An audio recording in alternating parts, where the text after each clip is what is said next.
Morning. Early start this morning, well, earlier than usual. It's 5:25 and just going to shift cars at front and protect my door opening and that lot going in because we're screeding the floors this morning. Right, so I've got to shift cars. I've got my car parked. Oh, let's open my gate. I've got the front of the road all corned off.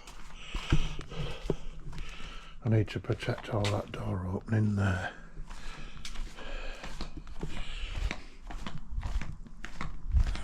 But I've got the road corned off, look. I just need to move my car. Because I've got a concrete wagon and a pump. What they're doing, there'll be a pump down there with all hoses coming up here, and I don't want the hoses to scratch all the door.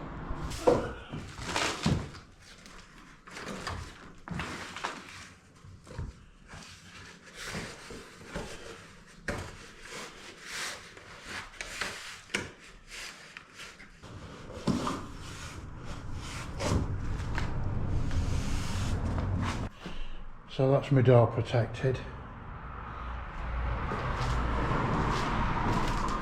I was going to put a dust sheet over the bottom, which is there.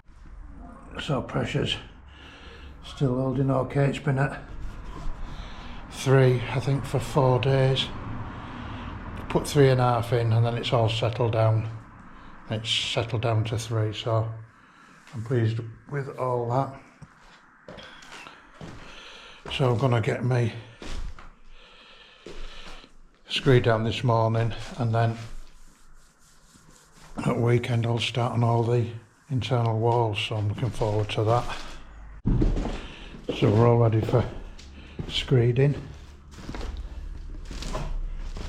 Little chairs in, and what you do here, screw that in and out, and the disc at the bottom gives you your level to put your screed. So I've got 65mm going in. All my doors protected.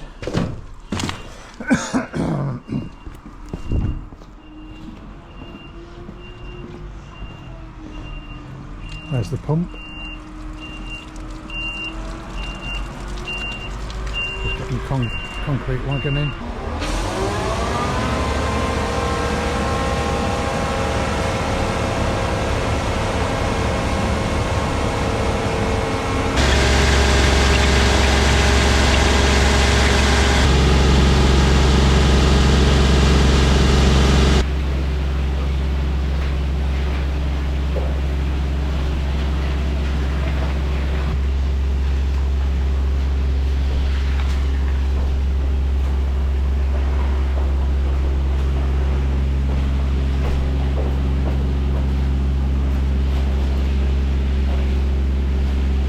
Dapple bar there just for tamping it all.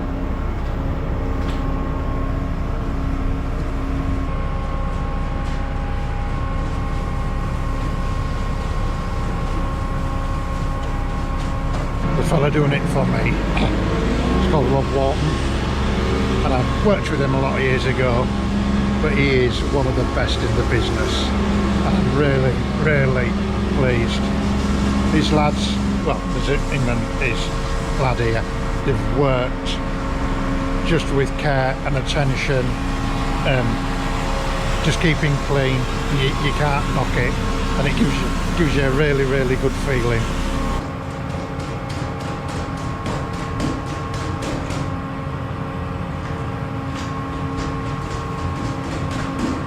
I just checked the clock, 21 minutes to get all that in and done. Unbelievable. Right, so screed went in nicely yesterday. Here we are. I've got all the perimeter damp coats and vapor barrier to cut off. Just tops of these to clean off. Just get that residue off, because I've got my timber walls sit on top of these and I just want my timber to go down flat, so I'll just clean all that off. Got these to cut off. So that's just hardboard strips, and that's where the floor will crack. And you want the floor to crack, but you want it to crack where you want it to crack. So I put the expansion foam around all the walls, so there'll be a bit of movement there, and then the floor will crack in there. I'll either take them out and mastic them up, or I'll just cut it down flush. Then your floor cracks where you want it to crack, not where you don't want it to crack, if you get what I mean. Because it's always, not always, but it's bad building practice to build everything solid. In some cases, you know, you want things to move, and when you think how much a house moves, every material moves differently. You know, so you've got clay bricks outside, you've got aircrete blocks inside, you've got the sun on your walls, you know, expanding and contracting all your brickwork. You've got all your timber in your building. You've got so much stuff, and it all moves differently at different rates. So I've put my floor in. I thought I can empty a couple of boxes out my shed, because I've had this a bloody long while. I bought it to make my life easier. Ta-da!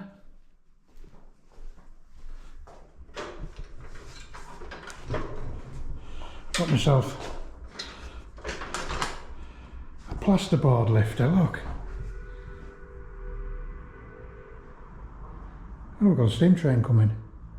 I can just hear it whistling. So the idea is to that like that, lower these arms, my plasterboard sits on there. It's also got these outriggers. They go right out here, and there's one at that side. So you come along, lift your plasterboard onto these, lower it down, and you can drop these out the way like that. So your plasterboard's sat on there. Take the brake off. Oops. And wind it up. You know, so the plasterboard will be up there. It all moves around really freely.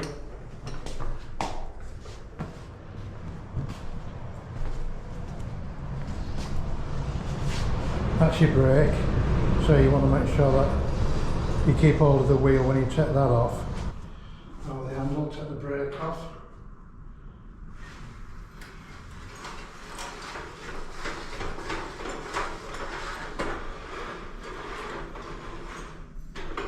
I push down on that, and then these pulls back and all these legs fold in. I thought it was a steam train. It's not. It's a traction engine. Oh, there you are. What's that?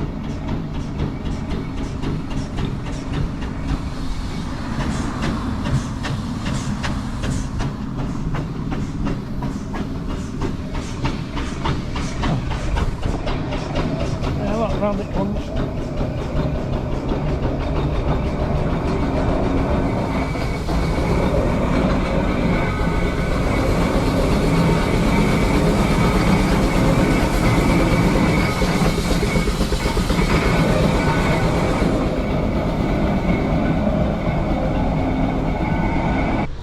So I'm pleased with that. It's going to make my life so much easier. I used to do a lot of fire precaution work when I was plastering many years ago. God, lugging 8x4 fire line boards up all the 4-5 story guest houses in Brid, and we used to do every room, every ceiling where there was a room above, we'd overboard all ceilings and we'd just lug them all up by hand. God. In my youth. Right, so what I'm going to do at the moment, I'm just going to take off all these snots on top of this polythene and there, just so that I can put the sole plates of my timber down, my timber walls, that'll all be flat. I'm going to cut off the polythene you can see around all the perimeter, sort all that out, and a couple of things which I've bought. One's for here and one's not. I've just had it delivered here, but I'll just show you it. Because I've used aircrete blocks, which are these, you struggle for fixings. To me, just putting in an ordinary wall plug, they're not designed for it, and I know people do, and you might be taking a chance on that it holds. You might be taking a chance that it holds. You might as well get the right thing.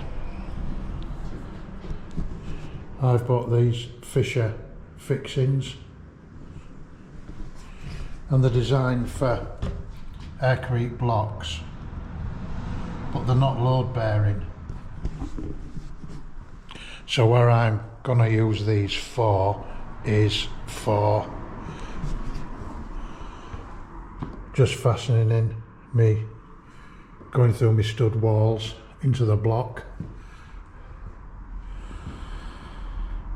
So I've got them, but they're not bloody cheap. They're about 80 pence a piece, one of them. But you can have a look on YouTube and see how they work. And they seem to be the best what I could find and come across. Oh, I've made myself some little legs for this, so I can saw that off, get rid of all this timber work, just so that my manifold is all supported. So this is the other thing what I bought, it's detramatting, and it's not for here, this is for the barn. So you put this down if you've got any underfloor heating or anywhere where you've got any floors, I can't think of the words, which would be iffy. They've got to be structurally sound, but you put this down and you tile on the top, or you put your stone flooring on the top, and this forms a waterproof separation layer, and it helps take up any movement between the floor and the tiles and stops your floors cracking or failing. You know, they might not crack or fail for a month or a year, but you know, there's a time where there's a high risk of them failing, let's say, and with this down it just alleviates all that. Detramatting, you can read all about it online.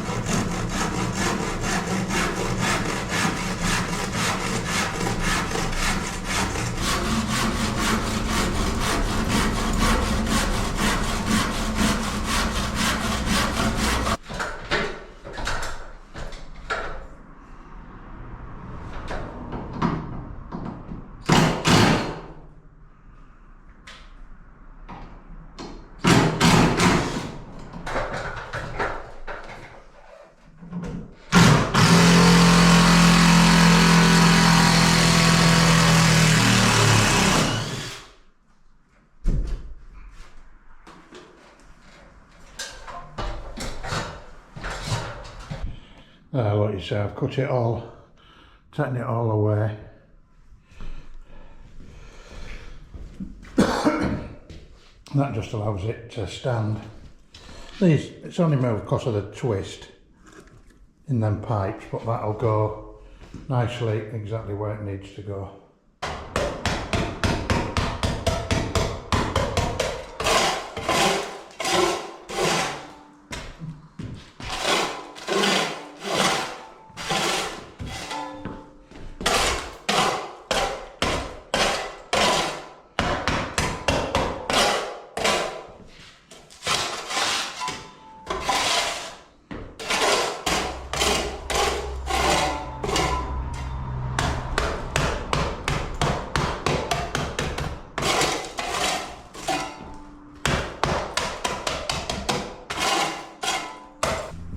These are the expansion joints where you want your floor to crack.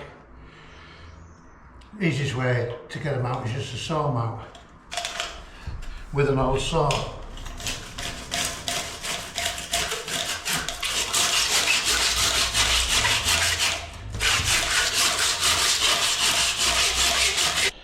So I came home from work, couldn't get my car on my drive.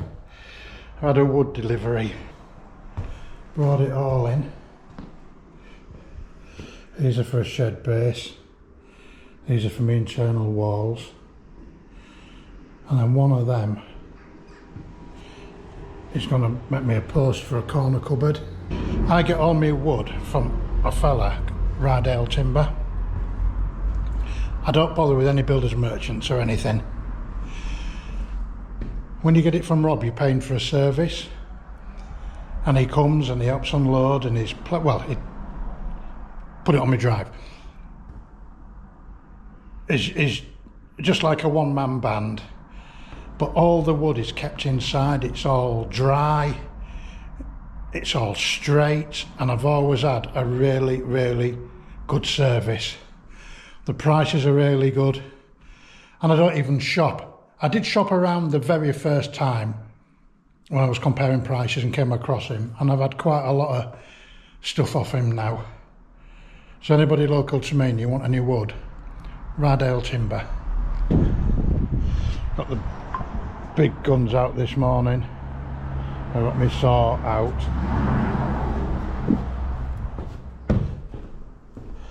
I like this. Got my nail gun as well. I'm just going to start all these timber stud walls.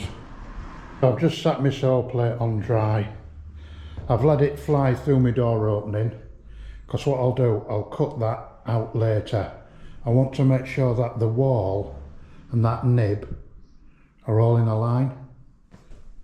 I'm just going to square it up, and if you're on your own, these are handy little things. This one's made by Hoopar, a digital tape measure.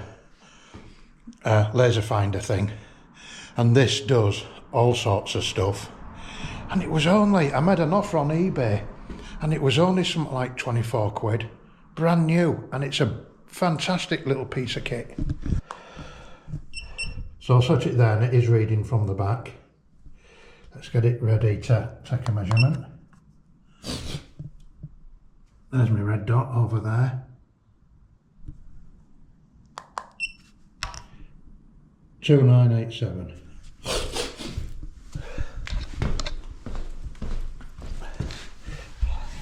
Let's go this side. Get it ready.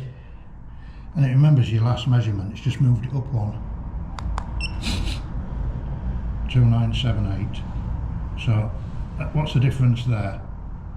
9 mil, so it'll be 4.5 mil that way.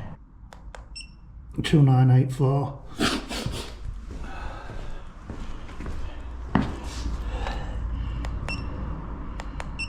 $2985. Millimetre difference, so we're happy with that. I'll just mark it on the walls with a pencil so that if I move it, I've got it.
So I've fastened that down, so what I need to do now is get one straight above it. So I've set my laser up. Goes up there, look. You see the green line on the top? So I need to get an head plate up there. So I've cut my piece of timber for my head plate, and I've got to get it held up there, in line, nail it and hold it up. So what I've done, I've made myself a prop there, and I've stuck a nail in at the bottom to stop the prop moving.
I must say I'm really impressed with these Fisher fixings in these aircrete blocks. So I've got my frame round, and there it is on the bottom. Out the side, across the top, and down that side. So I'm just going to fasten another one against that, and that'll be a door nib. And I'm going to set my timbers out on that base plate, and then I'll use my laser to ping the measurements up to the top and mark them. And then I'm going to cut and install all the uprights. So what I've done, I've set my timbers out at 400 centres. 400 centres from that wall, working towards the door opening, and I'll make that one whichever one it is. So I've put my laser over my first mark. That's made me a mark up there, so I'll mark that so I know I'm plumb over the first one, and I'll just take them out at 400 centres and put a mark on. I'm not going to laser every one, I'll just use my tape measure. I always like to come 400 from a wall and set it to the door opening, so that in the future, if I'm looking for any bearers, I know they are 400 from the wall. I always come from the wall. That's just my way. Whatever works for you, and is good. So I've set my laser up to put my noggins in, but I've put it on its, that's wedged in up there. So there's my line for me first set of noggins. What you don't want to do is measure that and think that's my noggin, because it's not. If that's plumb at the top and bottom, you need to measure there, and that measurement should be here to keep everything plumb, because if you measure here and that's bent, you're just putting a brace in to keep it bent. You know, then your next one, if you measure there, could be bent. That's a bit more done.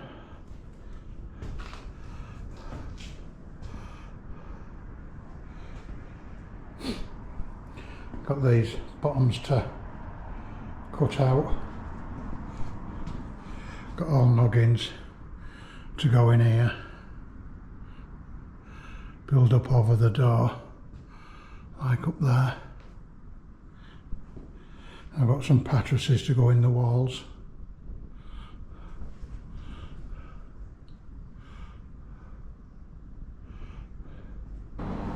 See, look, and the laser's given me the corner of the wall there, where I've set that out. It transfers it up there, look, so you can get all nice and where you want to be. I've got quite a few noggins to go in this wall, and I've got some others to go in there, because they're going to be things fastening to them.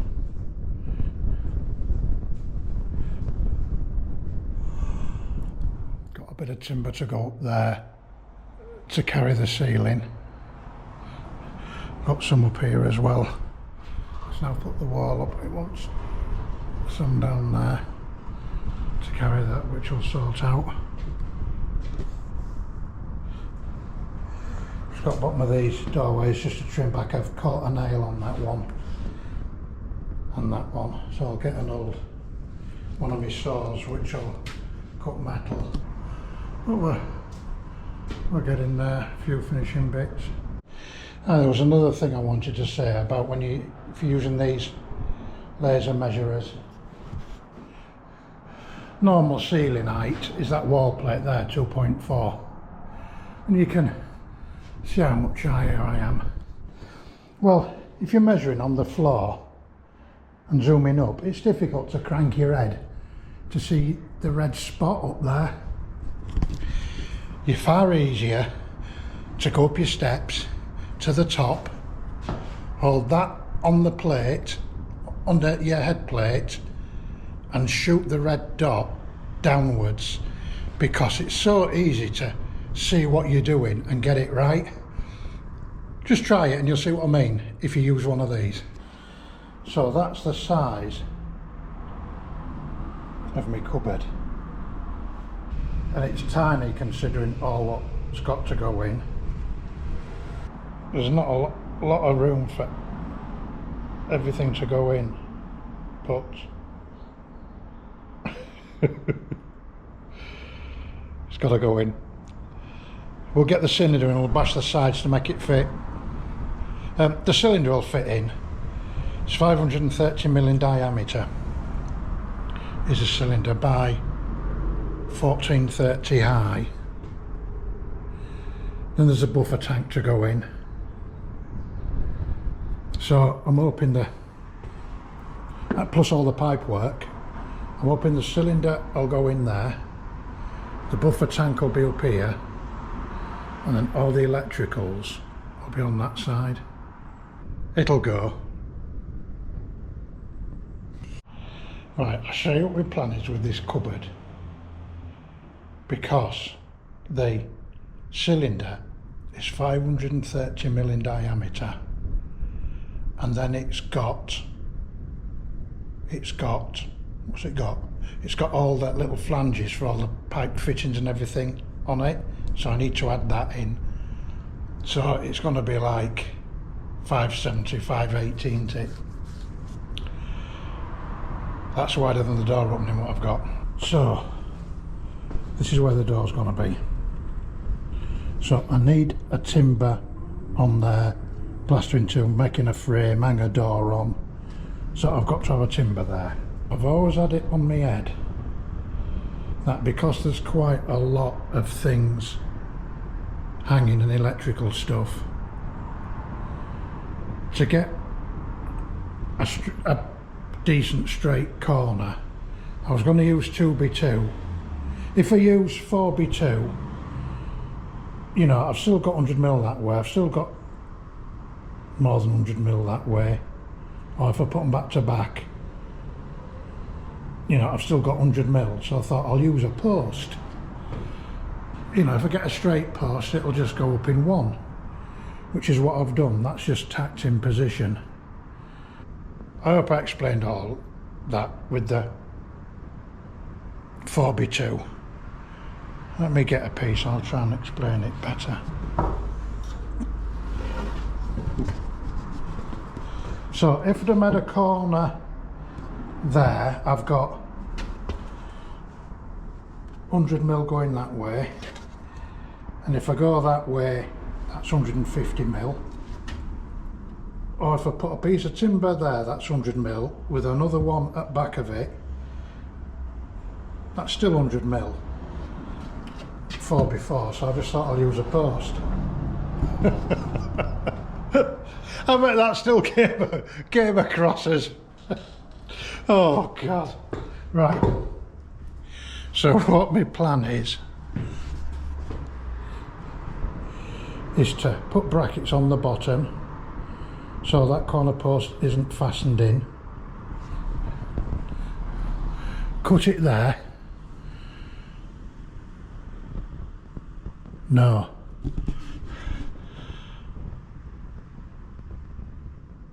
cut it at the height of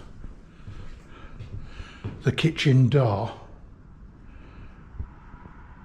Yeah, cut it at the height of the kitchen door, and then put some flat plates on. Not these plates, these are all I've got to rig it up temporary. Put some flat plates on to join it all back together. Well, that'll go around there. Or a corner angle, because I want to cut it but then put it back together again so it's solid, and fix the top, it's only tacked, fix that top up so that I can take all the bottom away and that'll hang, so that we can put the cylinder in, and then I can put everything back in around it easy enough. And then in the future, if the cylinder sprung a leak or it needed to be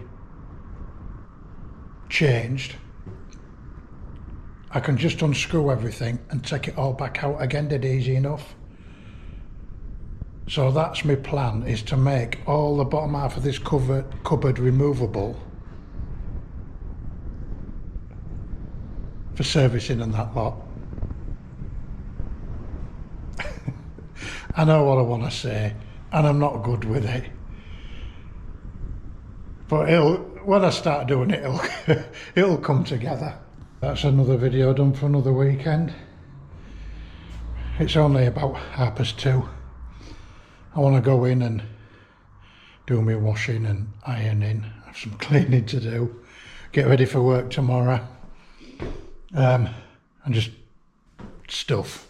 So I hope you've enjoyed it, and I'll see you on the next one. Thank you very much for watching.